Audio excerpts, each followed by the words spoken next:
Hi friends, நண்டு அவியல் எப்படி பண்ணுறதுன்னு பார்க்கலாம். இது வந்து 1/4 கிலோ நண்டு க்ளீன் பண்ணி வச்சுருக்கேன். இதுக்கு கொஞ்சமாக தேங்காய், 3 பச்சை மிளகாய், அப்புறமா பெருஞ்சீரகம் கொஞ்சமாக எடுத்து போட்டு நல்லா அரைக்கக்கூடாது, கொஞ்சம் குறைன்னு அரைச்சி எடுத்துக்கலாம். அவியலுக்கு அரைக்கிற மாதிரி அரைச்சி எடுத்துகிட்டு இதில் மஞ்சத்தூள் போடணும், நான் மறந்துட்டேன், அப்புறம் போட்டுக்கிட்டேன். அப்புறம் 2 வெங்காயத்தை எடுத்து கொஞ்சம் தண்ணி ஊற்றி நல்லா மையாக அரைச்சி எடுத்து வச்சுக்கலாம். அடுப்பில் வந்து எண்ணெய் கடுகு போட்டு தாளிச்சிட்டு இந்த பெரிய வெங்காயம் அதில் அரைச்சி விழுத அதை சேர்த்து நல்லா ரொம்ப வதக்க வேண்டாம், கொஞ்சமாக வதக்கிக்கலாம். தக்காளியை பெரிய துண்டாவை போட்டு வதக்க வேண்டாம், லைட்டாக 2 கிண்டு கிண்டிக்கலாம். கிண்டிக்கிட்டப்புறம் நம்ம ஏற்கனவே க்ளீன் பண்ணி வச்சுருக்கோம்ல அந்த நண்டை இதில் போடலாம்.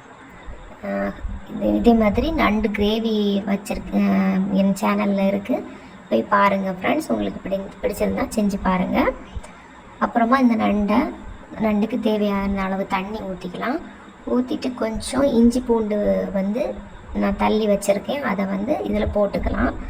போட்டு அதுக்கப்புறம் நம்ம ஏற்கனவே தேங்காய் வந்து குறைன்னு அரைச்சி வச்சுருக்கோம்ல அதை வந்து இதில் தட்டிக்கலாம். தட்டிக்கிட்டு